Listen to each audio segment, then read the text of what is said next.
Hi, I'm Tom. Welcome to the channel of the Mini Mad Cat. It's time. I've waited 3 years for this, and the recent Games Workshop logo change felt like a green light to me. For many people, the logo change represents something, and in this video I hope to instantiate that feeling and give my stories I have from when I worked for them, so that you can make up your own mind, benefiting from the addition of an insider's perspective.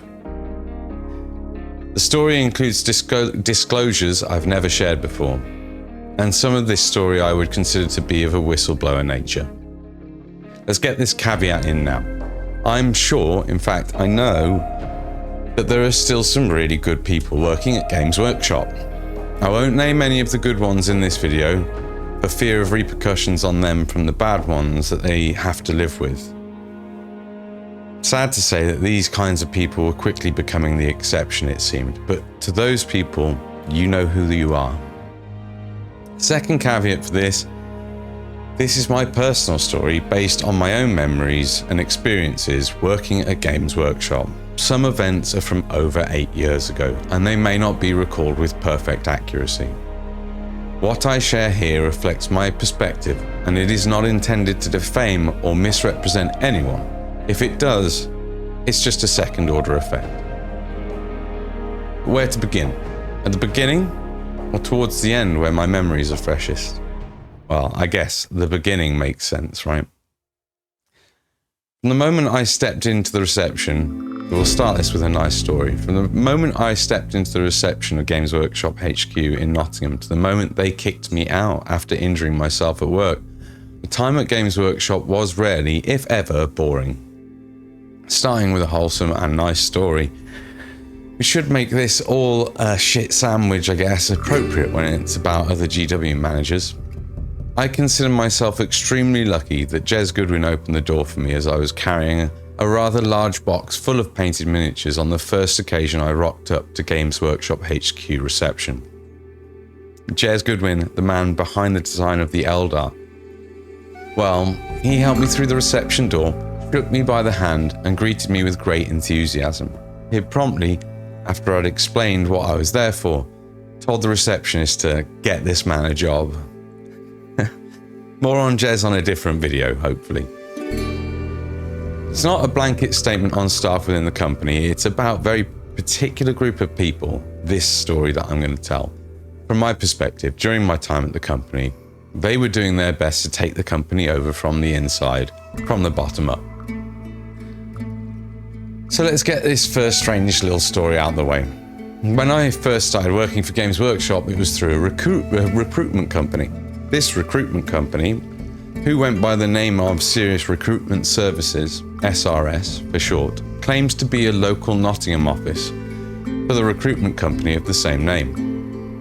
I can't recall for certain what it was that made me look them up on Company's House, but I think it was a discrepancy in my payslips, I think.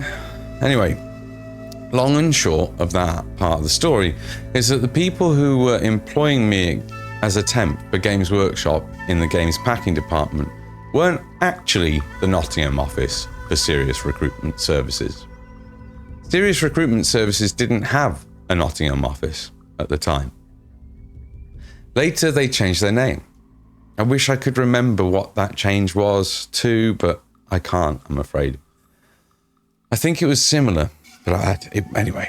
I confirmed this by calls to the head office of Serious Recruitment Services at the time of discovery, but I took it no further.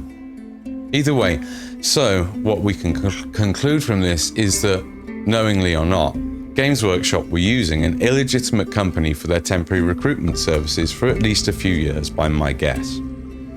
Almost all the temp staff were from Romania, Poland, and the Czech Republic, incidentally. Most of them lived packed in like sardines in houses the recruitment company had arranged for them, according to one girl I worked alongside. I got along famously with most of them, lovely people. There's pretty much no way there wasn't something illegal going on there, however, and I find it really impossible to imagine that someone in charge of the accounts at Games Workshop HQ weren't aware of this. If I was able to find it out, from a couple of simple searches. Next story has to be that I'm not going to be getting everything out. There's a couple of the stories that have come to mind, and I wanted to get them out and just give you a bit of my experience, give you a bit of perspective, like I say. Next story has to be that whilst working on the factory floor, checking and packing the plastics from the injection molding machines, it became apparent to me that there were some minor factions vying for managerial control of the shop floor. Industrial espionage was rife and common, as mad as that sounds. There were people trying to land their higher-ups in piles of shit on a regular basis in the hopes that they'd take their job once they were gone. That was actually happening. This is going to sound insane and outrageous. There were effectively ethnic gangs in the injection molding and games packing departments. And I don't think it was exclusive to those departments. I'm not sure. I'm not sure if it was along ethnic lines either completely, but those sorts of things are apparent, and it will become more clear in the story I'm about to tell why. I don't think it was exclusive to those departments. I'm not sure. I had a really good shift manager who ended up being targeted by one of these groups. One Romanian lad was a ringleader who was creating disruption and genuinely building up a little cadre around him. And one day whispered in my ear that he was a Romanian supremacist and that he and a few of them were going to make my life hell. I'm paraphrasing him, but that was the brunt of what was whispered in my ear. And I know it sounds insane, but that happened. That happened, okay? I ended up working directly with a manager who I didn't like, and neither did anyone else, to get rid of that lad. It was a good thing that was done to get rid of that lad, but I'd gotten myself into bed with a Hatchet Man, a known Hatchet Man, and it wouldn't be the last time he would call on me to help him again. The thing is, I'm not a shithead. So when that manager later down the line asked me to dob a toolmaker in the tool room for removing company waste that was going to landfill from a bin and helping to distribute this company waste between a few hobbyists, I wasn't so compliant. Quick explanation, to those who aren't aware, GW have to throw loads of stuff away. Returns that aren't suitable to go back on shelves, or discontinued products that, for example. When I was there, those products they'd get stored around the back of the main building until they were often crushed and picked up for the landfill. Anyway, in the end, that lad took the bullet for saving a few boxes and books from going to landfill and finding them nice homes instead. He lost his job. Thankfully, he got a better job. This was because of this Hatchet Man.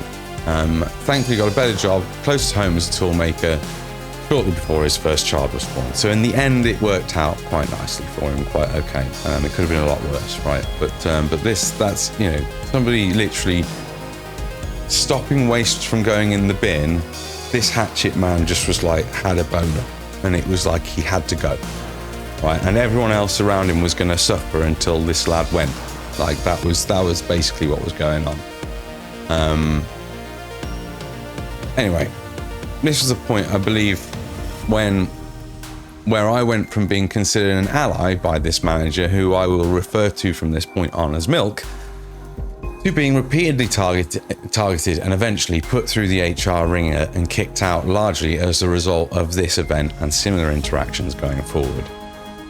Now, Milk had, amongst other breaches in conduct, breached Data Protection Act by sharing staff's private medical information, for example, and they used bullying and intimidation tactics on staff all the time. They were well known for it.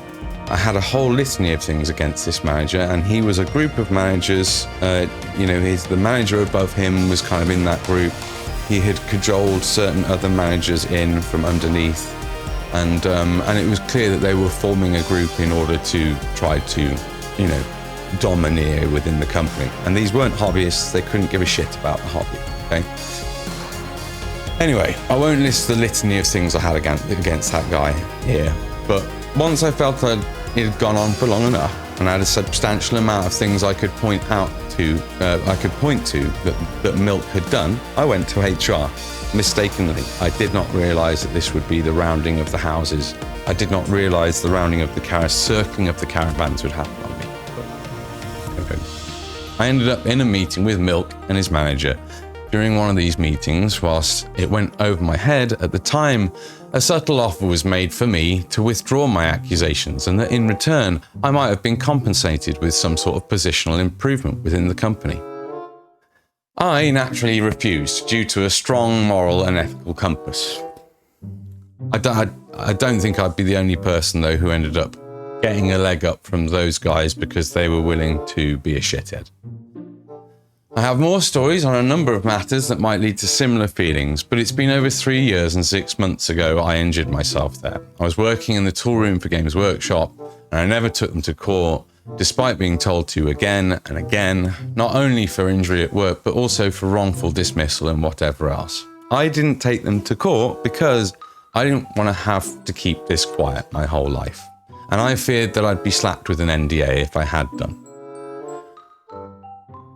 So subscribe, like, comment down below. It really helps me in my independent search for, independence. Because it's likely that if you don't, this video is not going to get anywhere, and this story won't reach people, and I hope it does. Again, refer to my disclaimer at the beginning of the video. It's not to defame anyone. It's not to damage the company. It's just to tell my story. I had notified my manager in occupational health that I was struggling. I'd requested reduced hours, citing my concern over the pain I was feeling in my hand and arm and shoulder whilst I worked. Don't know, and back as well. I don't know for certain, but I think they thought I was joking or lying in order to move on in the company to a different department or something. I'm not sure, but what I do know, and I did want to become an heavy metal painter, so maybe they had good reason to think that, but it was genuine.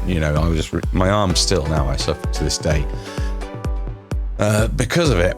And I think that my concerns were deliberately buried. I was bullied into withdrawing my application for reduced hours. I still have that application. I still have the emails to show it that I was bullied out of withdrawing that. Got onto rambling here, and I've only got 12 minutes to upload the video and put a thumbnail on it and whatever else. My point of making this video is, and directly in relation to the change of company logo that's happened at Games Workshop, the internals of the company have been maligned and festering for over a decade. The company logo change is just now we see the rot. It's the public reveal, the slipping mask of the soullessness within, finally on display. I feel for the hobbyists still in there that remember the good old days. What a decline they've experienced. Anyway, the hobby is still doing great, despite GW's recent reveal, and despite their most recent release tanking massively, for good reasons that we could discuss forever.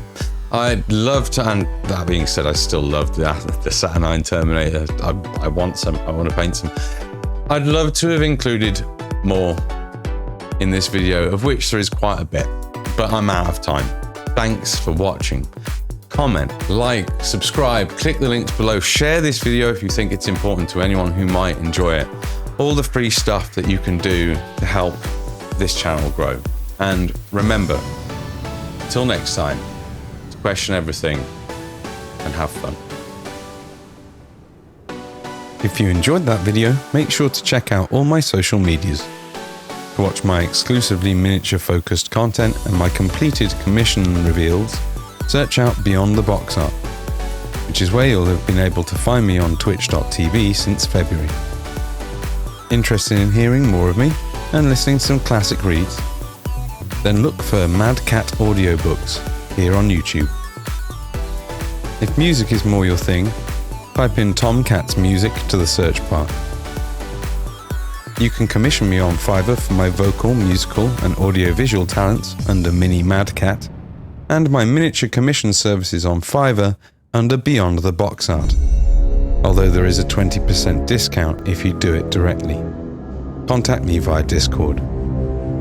If you really enjoy the content, then you can support me directly via patreon.com/TheMiniMadCat or on Ko-Fi under the name Beyond the Box Art. Thank you kindly for watching. God bless you. Question everything and have fun.